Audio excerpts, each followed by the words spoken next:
Senhoras, senhores, jovens, meninos e meninas, boa noite. Abençoe-nos Jesus nesse instante, a qual a terra passa. Oremos.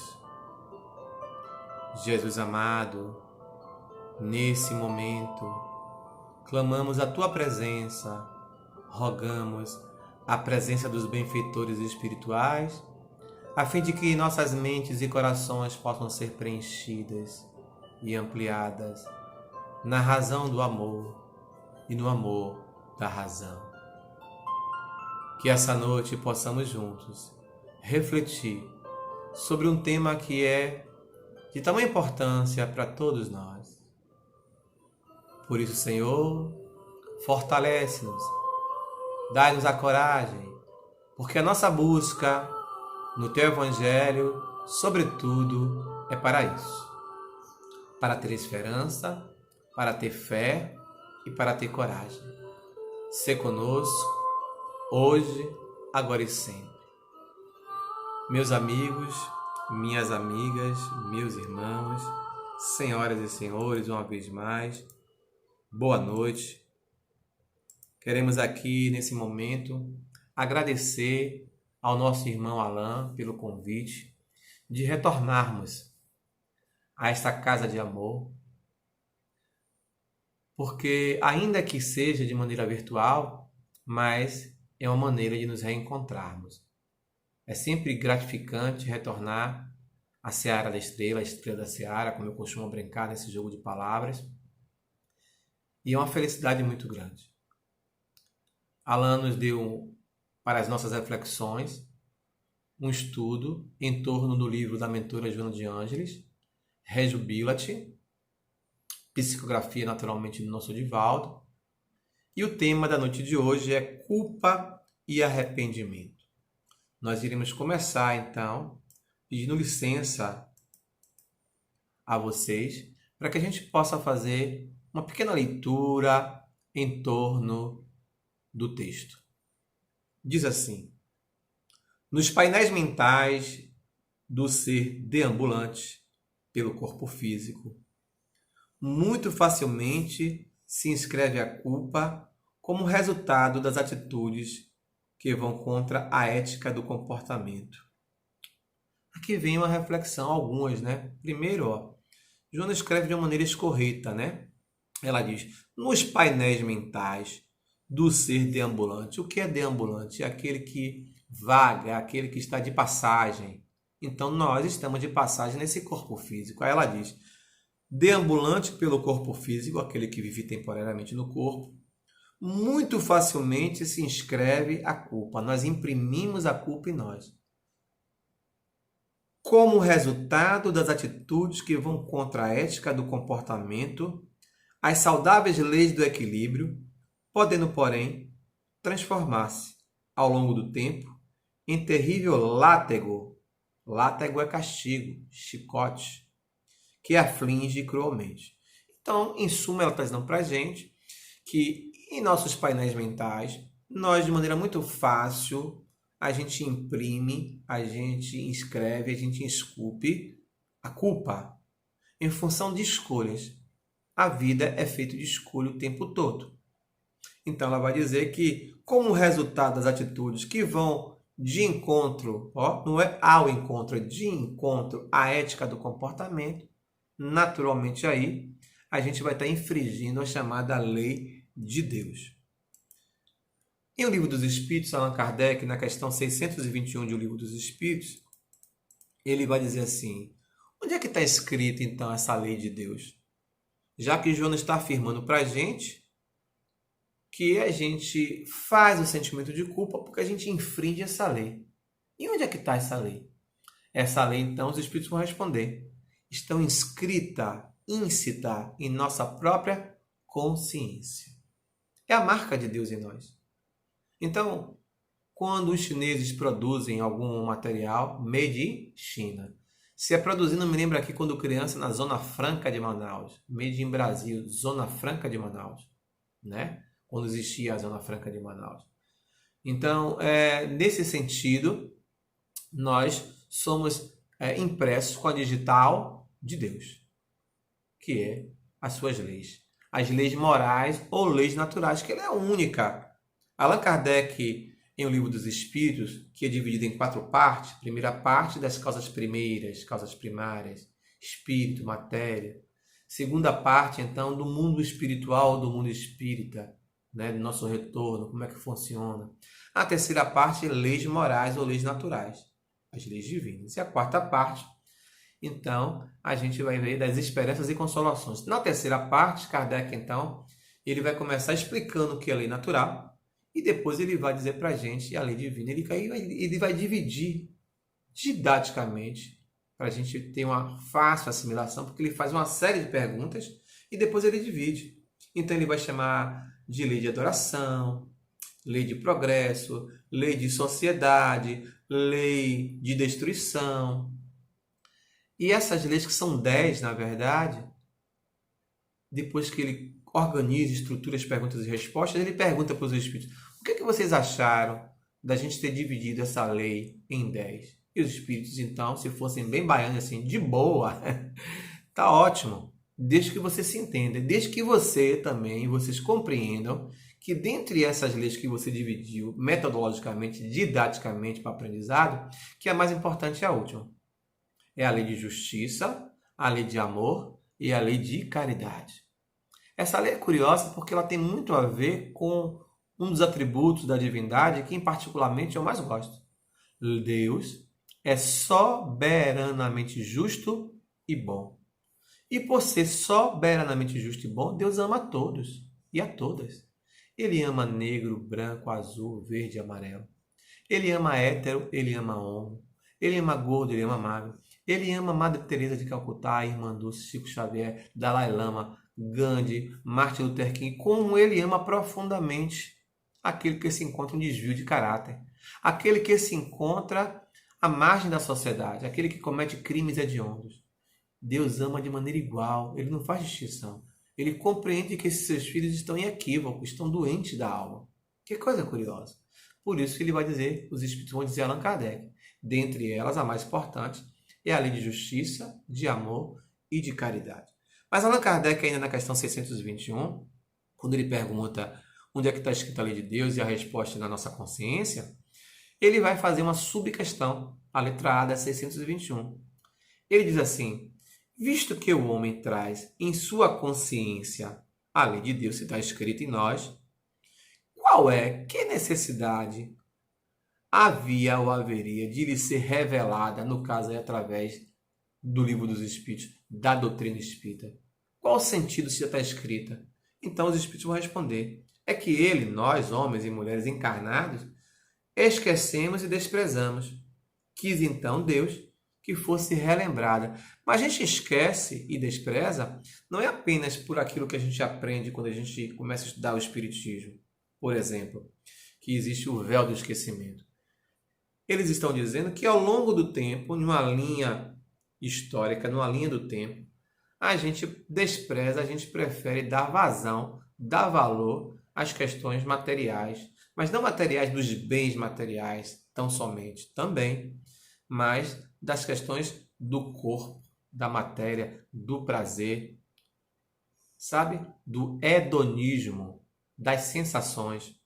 Então, nessa linha aqui do tempo, vamos imaginar 0 a 100, onde 100 corresponde a ser espírito, o salto para ser espírito puro, superior para puro. E o 0 é a criação, marco 0. Livro dos Espíritos, primeira parte, das causas primeiras. Deus cria o espírito simples e ignorante, sem consciência de si mesmo. O tempo vai revelando e a gente vai tomando consciência. No início, a gente era extinto. Mais avançado e corrompido, a gente é amor. A lei de amor, Evangelho segundo o Espiritismo. Nessa perspectiva, portanto, a gente vai avançando, vai avançando, vai avançando. Chegamos aqui em 50%. De 0 a 100, 50% é muito ou pouco? É claro que é bastante. Olha, caminhamos muito. Já descobrimos, por exemplo, que o amor é a solução. Que só o amor vai fazer com que a gente saia dessa grande noite escura, por exemplo.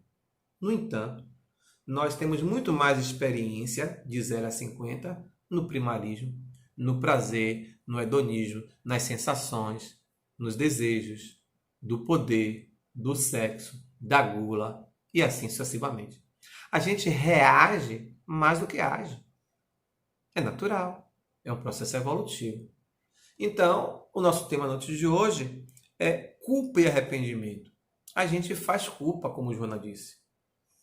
A gente se arrepende às vezes da boca para fora. E os espíritos cobradores dizem, não acredito em você não. Então não basta se arrepender. Nem todo mundo que diz Senhor, Senhor entrará no reino dos céus. É preciso que a gente possa ter ações positivas, afirmações positivas no bem, no amor, no dia a dia, sem interesse algum. Compreende? Então, nessa perspectiva, para que a gente possa entender um pouco, a fim de ilustrar essa relação, via de regra a gente pensa que a gente infringe a lei de Deus quando a gente, por exemplo, comete barbáries, crimes hediondos, quando a gente comete violência contra a mulher, contra a criança, contra o idoso, quando assaltamos. Claro que a gente forma culpa aí. Mas a gente forma culpa quando a gente trai, a gente forma culpa quando a gente quer o poder, a gente forma culpa também, às vezes, de uma outra maneira. Pela criação, pela educação que nós recebemos porque nossos pais, por ignorância, não por maldade, nossos filhos são espíritos, nossos pais também são. Hermínio de Miranda vai dizer, esse livro fabuloso, é um clássico. Mas eu costumo dizer que é bom lembrar que não só os filhos, os pais também são. Joana vai dizer que nós somos desafetos do passado, entre pais e filhos. Olha que coisa. Então, a gente também formula, a gente faz complexo, a gente faz culpa também quando criança. Para dar um exemplo, eu vou lembrar aqui, narrar uma história, a nossa própria emoção, contada por doutora Elizabeth Kübler-Ross. Ela vai narrar em uma de suas obras fabulosa, O Sentido da Vida, onde ela vai descrever alguns pacientes. Ela e seu companheiro, um médico, um amigo dela, vão falar sobre esses pacientes. Então, existe uma paciente que está, um paciente oncológico, estado terminal, e a qualquer instante ela pode vir a óbito. Ela volta para sua casa, porque ela prefere a óbito em casa, ela tem um único filho, não tem marido. E de repente, naquela semana que ela está ali, na sexta-feira, o seu filho, então, ele lhe faz a solicitação. Que na escola vai ter um passeio, uma aula de campo no final de semana, num acampamento, literalmente, ele gostaria de ir. Então ela pergunta como é que estão as tarefas da escola. Estão atrasadas. E ela então propõe, você só irá se você cumprir as tarefas. Na volta eu faço, não, só vai se você cumprir as tarefas. E então esperneia. Criança é criança em qualquer lugar. E ele esperneia, ele fica com raiva, fica com ódio. Eis que de repente, então, ele diz, eu lhe odeio, minha mãe. Eu tenho uma raiva da senhora, eu quero que a senhora morra, porque ela não permitiu ele ir. E ela estava para morrer. A criança sabia que, inclusive, não que ela estava para morrer naquele instante, mas a criança sabia que ela era uma paciente oncológica porque ela era terapeuta, psicoterapeuta. Ela nunca escondeu da criança. Numa linguagem própria, ela sempre contou. Aliás, aqui fica a dica. Nós precisamos falar com nossos filhos, com as crianças, sobre viver e morrer, sobre morte e doença. Claro que numa linguagem dela. Não pode dizer, cadê vovô, papai do céu levou. Papai do céu, então, é mau, levou meu avô, que eu gosto tanto. Então, a criança disse isso. A gente também fica assim, quando um filho diz assim, eu tô com raiva de você, minha mãe. Você já viu o filho ter raiva de mãe? Eu tô aqui, meu pai e minha mãe me bateram, não fiz nenhum trauma, vocês... Não é verdade. É natural. E quando um filho tiver raiva, você não tem que reprimir. Deixa ele sentir a raiva, você tem que educar. Eu compreendo a sua raiva, mas isso vai passar. Estou fazendo porque compreendo que isso é o melhor, você agora não consegue enxergar. E a mãe disse isso para a criança. Meu filho, vem cá. Eu sei que você não está desejando que sua mãe morra, que é da boca para fora. Eu sei. Eu sei que você disse isso porque você estava num momento de raiva, de ódio, porque você queria ir para a aula do acampamento. Mas assim, qualquer pessoa, mesmo que eu morresse, e estivesse no meu lugar e tomasse conta de você, e essa pessoa tivesse um mínimo de responsabilidade, com certeza absoluta, ela não ia deixar você ir sem antes fazer as suas tarefas. Você entende, meu filho, Ela quase que diz uma linguagem de Paulina para ele. Em tudo, tudo eu posso, mas em tudo me convém. Compreende?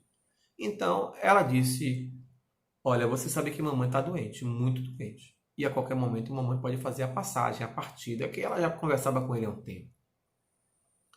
E isto acontecendo, saiba você que mamãe não morreu porque você vai formar culpa. Você vai achar que você matou mamãe.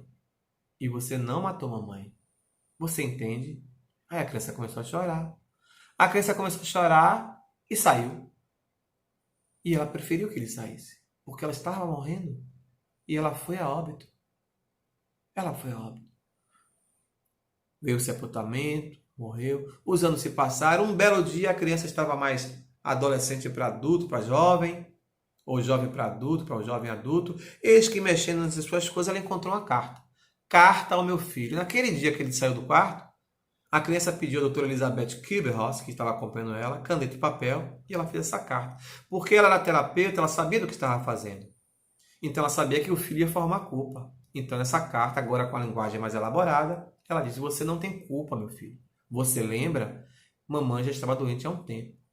Você disse aquilo, momento de raiva. Papai explicou. Para que ele tirasse esse nó, desfizesse esse nó. Nós precisamos nos auto-perdoar, autocompaixão. Geralmente a gente gosta de vitimização, é mais fácil para a gente se vitimar. Mas a verdade é que nós precisamos ter consciência. Então, estando a lei de Deus íncitas em nossa própria consciência, de Joana, conforme acentuaram os mentores da humanidade Allan Kardec, é natural que tudo quanto lhe viola, que viola essa lei, que infringe essa lei, que arranha essa lei, a harmonia ou a dilata, passa a gravitar-lhe em órbita com efeitos defluentes da qualidade do que se reveste. Então, todas as vezes que a gente infringir, arranhar essa lei de Deus, o que é que vai acontecer? A gente vai criar um problema para a gente, uma consequência. Entende? Então, toda escolha vai gerar uma consequência, positiva ou negativa. Todo mal que eu faço ao outro, não é o outro que eu faço, é a mim mesmo. Todo bem que eu faço ao outro, não é o outro que eu faço, é a mim mesmo. Então, o bem e o mal que eu faço, em algum instante, será o meu advogado no futuro próximo, no futuro presente, no futuro distante, na vida futura, no retorno ao mundo espiritual, nessa consciência de culpa ou consciência de paz. Então, Joana vai nos lembrar que o Espírito foi criado para encontrar a luz, por proceder dessa luz.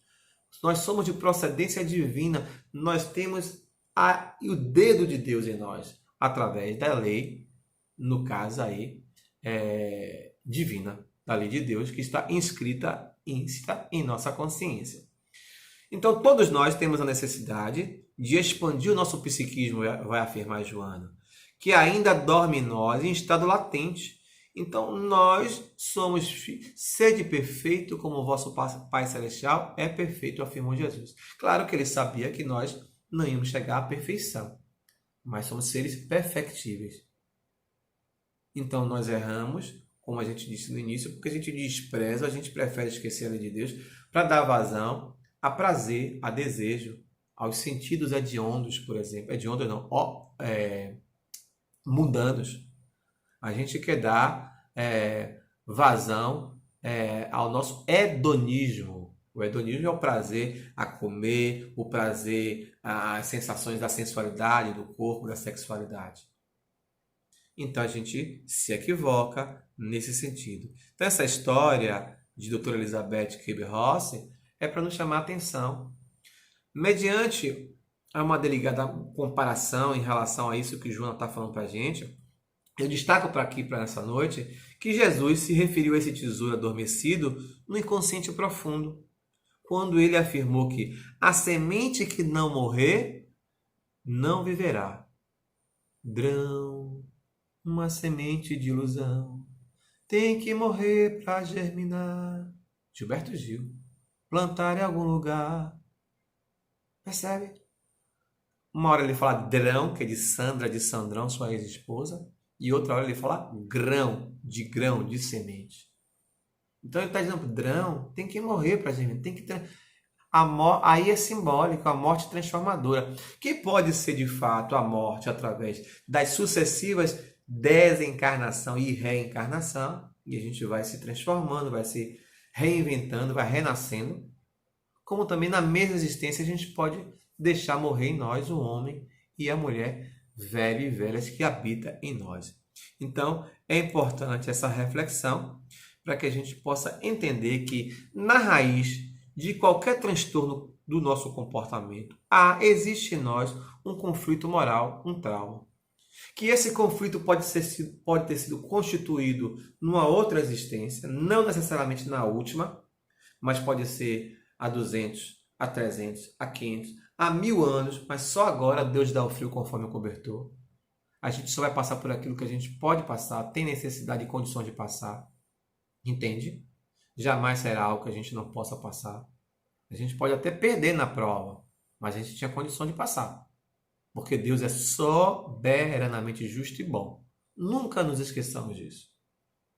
Então, a cada existência, a gente traz experiências, de outras existências físicas, também no mundo espiritual. Ao chegarmos aqui, nós teremos então também os chamados agentes socializadores primários e secundários. Quem são os primários?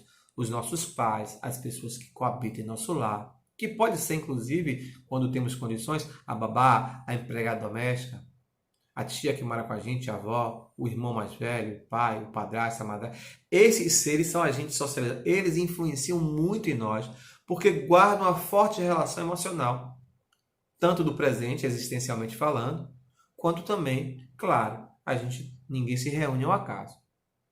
Ninguém se reúne ao acaso. Além desses agentes socializadores primários que influenciam na formação do nosso caráter, tem também os agentes secundários. Quem são eles? A religião, a escola, a faculdade, o trabalho, a mídia, a vizinhança. Secundário não é menos importante, é apenas uma separação didática. Então, tudo vai ajudar na formação. Nós somos influenciados pela sociedade e nós influenciamos a sociedade. Como também trazemos valores do mundo espiritual. O grande desafio nosso é porque nós sabemos já o que é certo, o que é errado, o bem e o mal. É saber diferenciar, peneirar e fazer as escolhas corretas. As escolhas do bem. O que a gente não consegue fazer ainda por desprezar ou por ter prazer em outras questões da vida. Compreende? Então, na questão 919 do Livro dos Espíritos, Allan Kardec vai perguntar o seguinte: qual o meio prático e mais eficaz? Olha a pergunta, prático, de praticidade, prático, mas ao mesmo tempo não basta ser prático, tem que ser eficaz. Que tem um homem de se melhorar nesta existência, nesta vida e resistir à atração do mal? A resposta para quem está na casa espírita já há um tempo é aquela. Um sábio da antiguidade já vos dizia: conhece-te a ti mesmo. Mas Kardec diz: espera aí, como é que se dá esse autoconhecimento? E aí, Agostinho, um dos espíritos responsáveis pela codificação, que é o próprio Santo Agostinho, um dos pais da igreja, que escrever, enquanto Agostinho de Hipona na igreja, uma obra chamada Confissões de Santo Agostinho. A sua questão 920 do Livro dos Espíritos, ele vai dizer: fazei como eu fazia quando estava entre vós encarnado. Ao deitar a cabeça ao travesseiro, refletia como foi o meu dia. Eu machuquei alguém, eu preciso pedir desculpa, pedir perdão, eu preciso perdoar. Todos nós, Joana vai nos lembrar, erramos, todos nós. Suficiente basta estar encarnado. Inclusive quando estamos num patamar moral já de uma evolução privilegiada. Então, seres como, por exemplo, Dalai Lama, Divaldo Franco. Basta pegar, por exemplo, A Caminho da Luz, de Emmanuel, ele vai narrar Maomé, espírito que teve seus equívocos. Então, todos têm os seus equívocos. Porque viemos aperfeiçoar a nossa existência, os nossos valores. Aferir valores. O desafio é fazer as escolhas sempre no bem. Agora, quanto mais a gente vai adquirindo conhecimento, amor, a gente vai errando menos. É claro que Irmã Dulce, Divaldo, então eles passam a errar menos. Madre Teresa, Martin Luther King. Mas a biografia de todos eles Em algum momento ou em outro, Joana diz, erramos, erramos. Isso é importante perceber.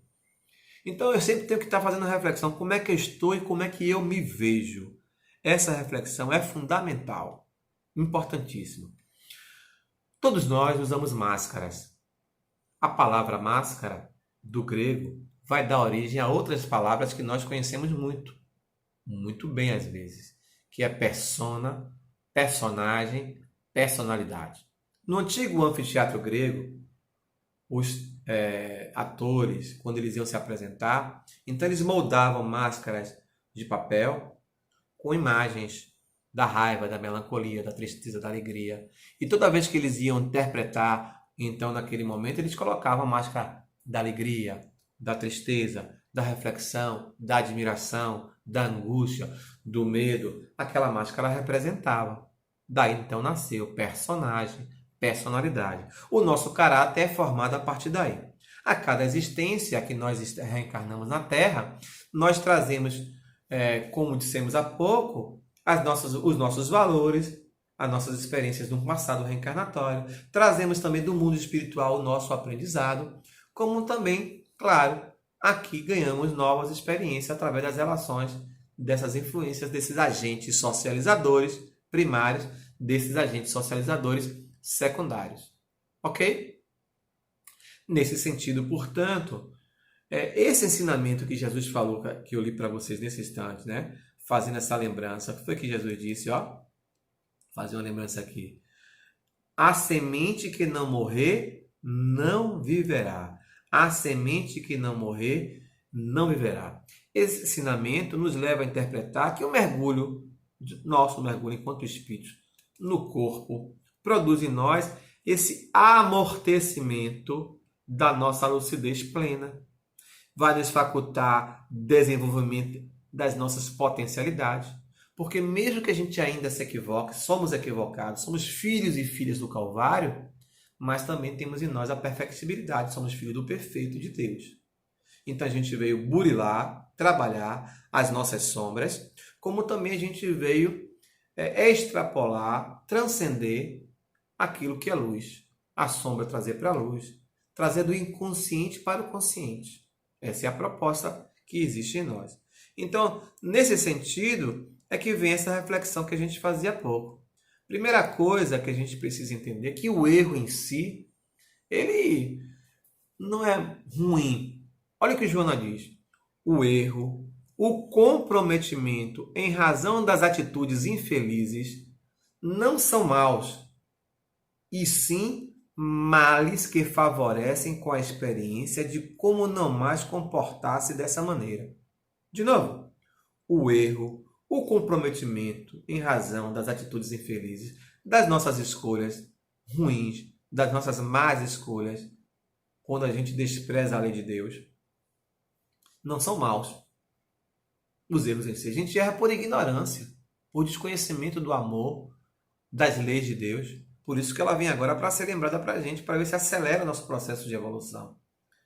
Então, não são maus, e sim males que favorecem com a experiência de como não mais comportar-se dessa maneira, enrijece, fortalece o nosso caráter e dulcifica o nosso coração. Quando nós então aprendemos a tirar proveito no sentido, na acepção do termo positivo, a gente então, claro que vai ter aí novas experiências, novos valores na nossa estrutura de caráter e de personalidade. Portanto, a gente entra aí no que a gente chama no Espiritismo de processo evolutivo. Nessa nossa larga viagem reencarnatória, nessa linha do tempo que a gente falou, de 0 a 100, onde 0 é a origem e onde 100 a gente chegou ao espírito superior para dar o salto quântico para espírito puro. Jesus não era espírito superior, Jesus era espírito puro, não errou. Maomé, conforme Emmanuel, a caminho da luz, errou. Gandhi acertou e errou. E muitos. Francisco de Assis teve seus erros e acertos. Ainda não eram espíritos puros. Então, a influência da matéria, conforme a escala espírita, lá em O Livro dos Espíritos, na segunda parte, a gente vai aprender sobre isso. Então, nessa larga evolução, o espírito assume inumeráveis, de Joana, expressões comportamentais que ele imprime, imprime em nós, molda em nós, características, a princípio inconscientes. A gente não tem consciência, não sabemos. Para em caráter de lucidez, quando a gente traz para a consciência, do inconsciente, a sombra para a luz, burilar, quando é sombra, e quando a gente já chegou num processo de evolução a mais, transcender, ultrapassar. Compreende? Então, nessa perspectiva, a gente vai aprendendo. A câmera estava escorregando, desculpe. A gente vai aprendendo que é um processo de crescimento nosso e a gente vai aprendendo a ser feliz. Então, nessa perspectiva, por isso que nós citamos a Elizabeth Kübler-Ross naquele caso. Então, infelizmente, é muito mais cômodo em nossa parte, por exemplo, pessoal, a postura de vítima. Ninguém me ama, ninguém me quer. Entende? A gente vai nessa questão da sofrência, Pablo, a gente vai, sabe, Tarão de cigano. Não errei por isso, a gente vai justificando nossos erros. Então, é mais cômodo essa postura de vítima do que de nos tornarmos autorresponsáveis. Todo homem, toda mulher é construtor, é construtora do seu próprio destino. Compreende? Então, é pelos equívocos que nós cometemos que nós vamos crescendo. A gente precisa aprender a autocompaixão, ao auto-perdão. Essa é uma decisão de ser feliz. De ser feliz. Isso é importante, isso é fundamental em nossas vidas. Então, nessa perspectiva, a gente vai caminhando e aí a proposta é o autoconhecimento, ele não se dá em uma terapia de 1 ano, de 2 anos. Não se dá quando a gente descobriu que a solução é se conhecer. Não, ele é do começo ao fim. Mesmo quando a gente faz terapia, e às vezes o terapeuta nos dá alta, a gente faz semanal, depois de um período largo a gente começa a fazer quinzenal, depois de um período largo a gente faz mensal, aí o psicólogo diz assim, olha, vamos dar um tempo agora, você tá, sabe, tá de alta, digamos assim. Mas você pode voltar em outro momento quando as coisas... Mas isso não quer dizer que parou. Você precisa tudo que aprendeu ali no set terapêutico, nas relações dos encontros semanais, num longo período de 1, 2, 5 anos de terapia. Tem gente que passa 15 anos na terapia. Agora eu vou caminhar com os meus próprios pés. Tenho que continuar naquelas questões. Quem sou? De onde eu venho? Para onde eu vou? Qual o sentido da vida? Como é que a gente erra? Por que a gente erra? Quando alguém me diz alguma coisa e eu fico chateado com aquela pessoa, eu fiquei chateado, foi com a pessoa? Foi com o que ela disse? Ou foi o que ela disse? São coisas diferentes. Com a pessoa, com o que ela disse ou o que ela disse. Eu tenho que examinar, ver por que eu projeto nela. Por que eu acabo fazendo essa sombra. Por que eu faço essa transferência? Então eu preciso ver que relação tem. Se tem uma relação com o meu materno, com o meu paterno, com a criança ferida. Todos nós temos uma criança ferida dentro de nós. Todos nós. Então os nossos pais, infelizmente, às vezes eles nos ensinam a mentir. Às vezes eles criam traumas em nós. Não por maldade, por ignorância. Às vezes existe aí uma ignorância e existe também um passado reencarnatório entre a gente. Se nossos filhos são espíritos, no livro de Hermínio, nossos pais também são espíritos. Juna vai dizer em uma outra obra espetacular, SOS Família, que os nossos filhos, via de regra, nós somos uns dos outros desafetos do passado. Temos um passado a retomar. Por isso que é importante essas experiências. Somos seres que temos papéis sociais. Usamos máscaras, as personas. Então a gente reencarna agora, vai ser motorista de ônibus, vai ser médico, vai ser professor, vai ser químico, vai ser doméstico, vai ser as funções sociais. Você vai reencarnar para desempenhar o seu yin, o seu yang, o masculino, o feminino, vai ser homem, vai ser mulher. Você vai entrar em conflitos outros. E aí nessas experiências a gente vai crescendo, vai se desenvolvendo. Mas, como eu disse, é muito mais cômodo de nossa parte a gente ser a vítima. Eu queria partilhar com vocês um pedacinho de uma canção e eu vou repetir depois para que vocês possam perceber o que eu quero dizer. Eu não tenho como passar o vídeo, né? Mas vocês podem ouvir.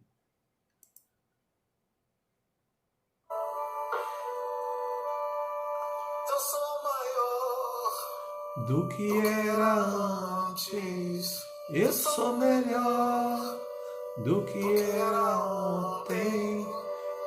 Eu sou filho do mistério e do silêncio. Somente o tempo vai me revelar quem sou. Entende? Eu sou maior, eu sou melhor do que era antes.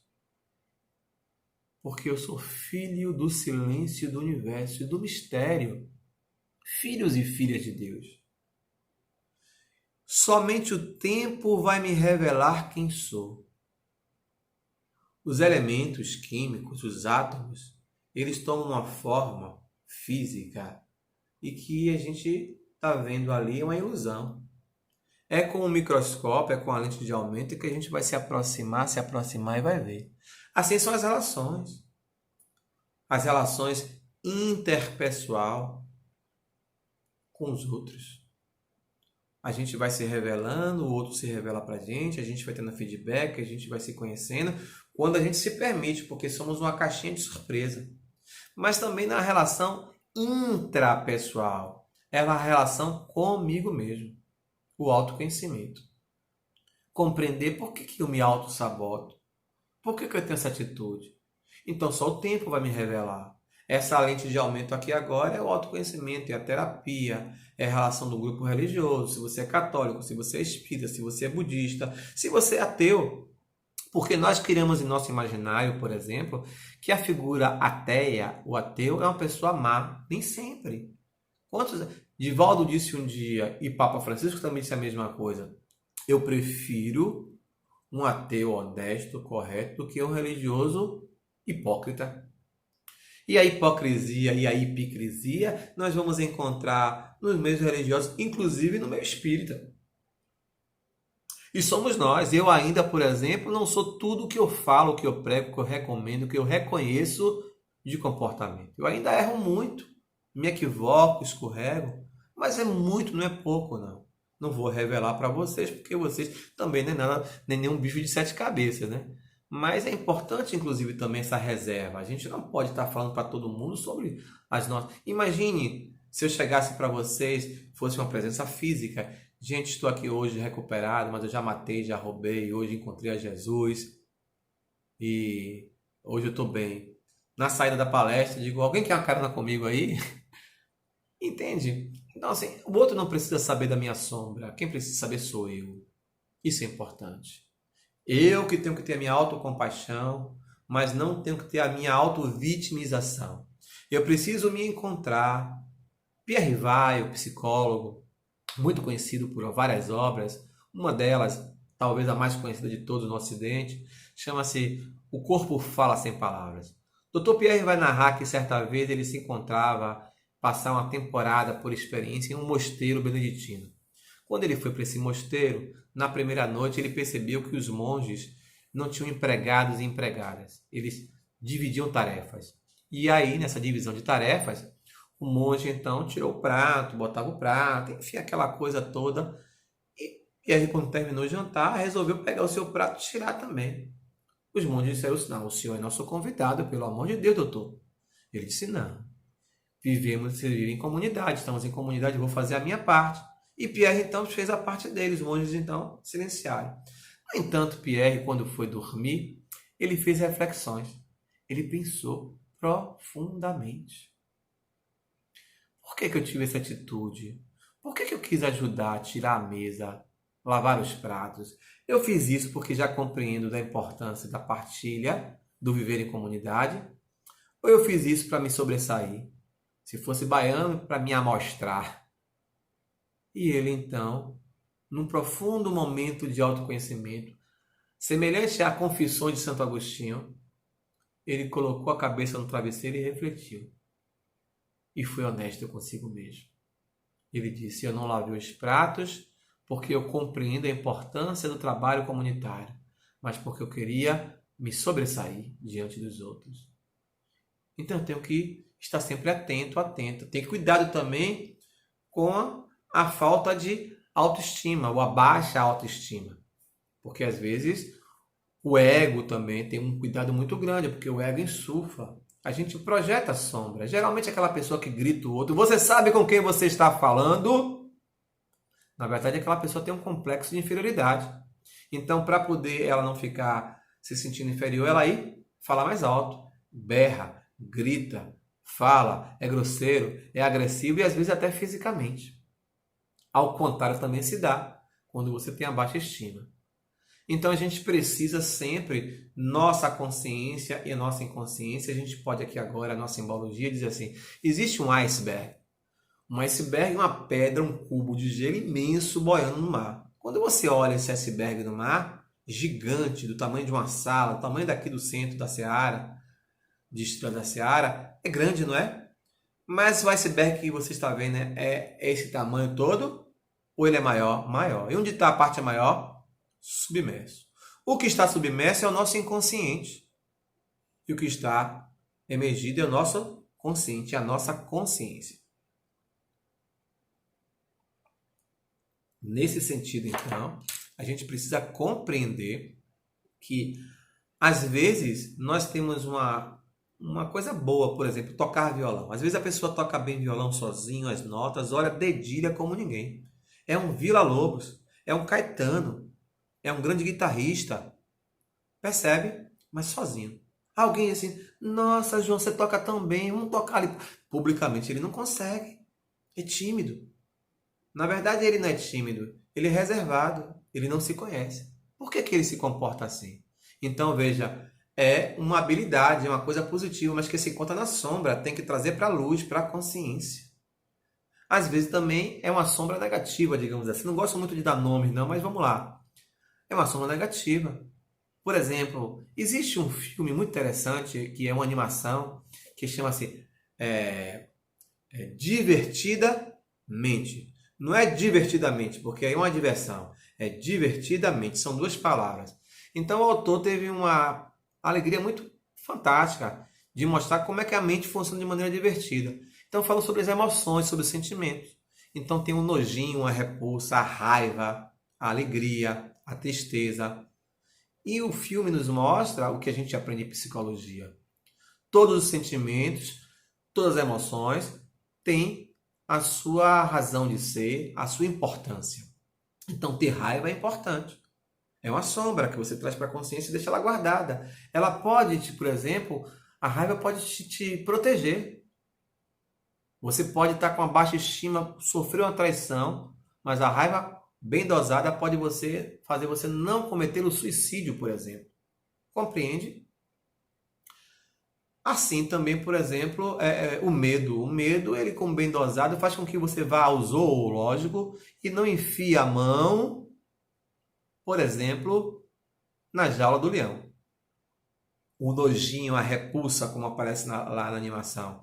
Você vai comer alguma coisa e você vê lá 2 anteninhas de barata. Não vou comer isso não. Então ele protege. Então todos os sentimentos, a gente precisa primeiro ter consciência. Que falo muito, que falo alto, que falo baixo, que escuto pouco, que grito, que sou dono da verdade, que não sou dono da verdade, porque a partir dessa consciência, desse autoconhecimento do quem sou, do conhece a ti mesmo, a gente vai burilando, a gente vai transformando, a gente vai fazendo novas escolhas. A gente vai tendo consciência de que somos espíritos. É mais importante ter a consciência de que somos espíritos do que ser espírito. Aliás, é bom que se diga que a maioria de nós entramos no espiritismo, mas o espiritismo não entra em nós. Ainda o espiritismo não está em Gleidson, ainda 100%. Ainda não está. Eu preciso ser réu, confesso. Eu ainda me equivoco muito. Mas a gente pode verificar, por exemplo, em Pedro. Pedro é o protótipo, é o modelo do humano. Pedro era bruto, Pedro era duro. Pedro negou Jesus. E não só uma vez, mas 3 vezes. Senhor, quantas vezes tenho que perdoar? Até 7 vezes? Pedro era muito duro. Então, ele representa, ele simboliza a nossa humanidade. Saulo, Saulo, Saulo, por que me persegues?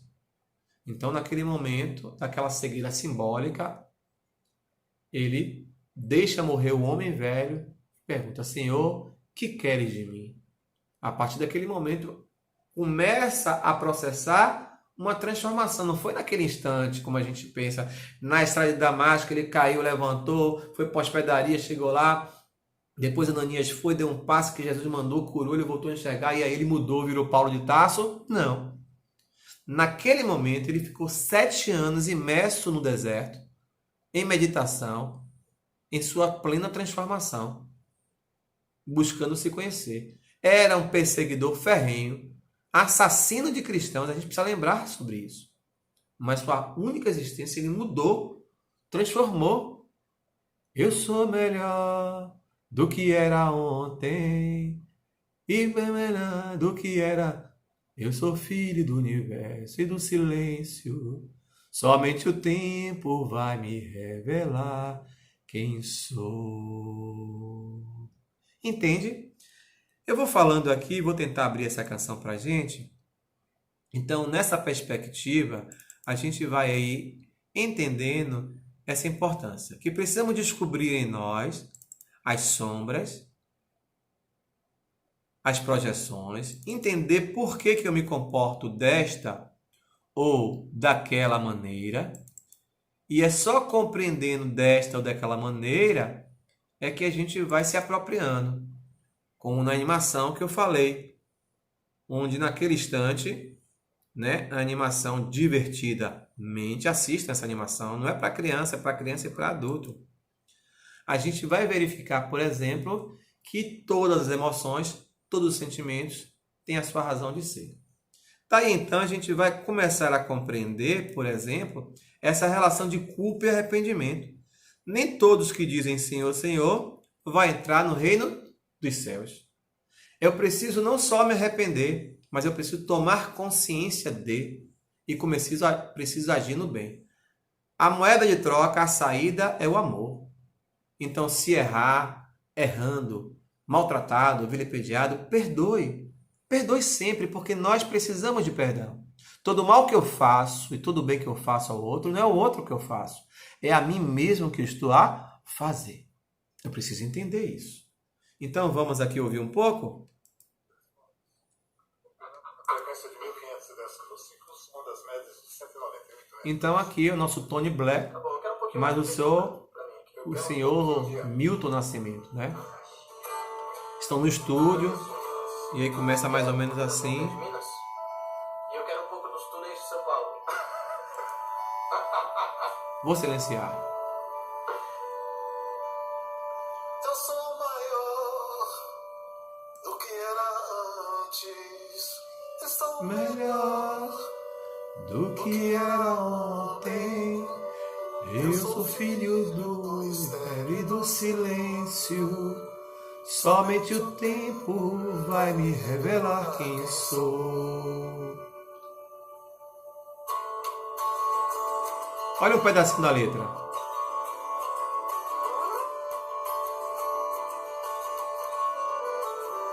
Eu sou maior do que era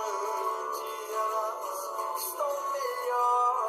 Estou melhor do que era ontem. Eu sou filho do mistério e do silêncio. Somente o tempo. Somente o tempo vai me revelar quem sou. Eu sou maior Eu sou maior. do que era antes.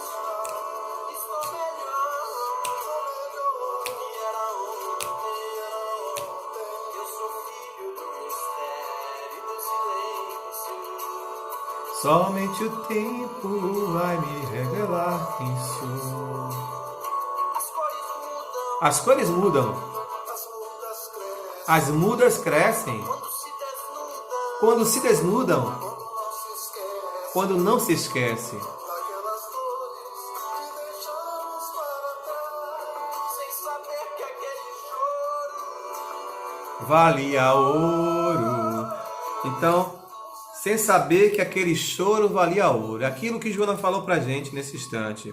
Então, o erro, as escolhas ruins, mas em si não são ruins. Elas podem se tornar experiências positivas para que eu possa entender e compreender como não mais devo fazer, não mais errar. Não basta ter consciência dos erros, mas é preciso, a partir de agora, errar menos, até chegar a não errar mais.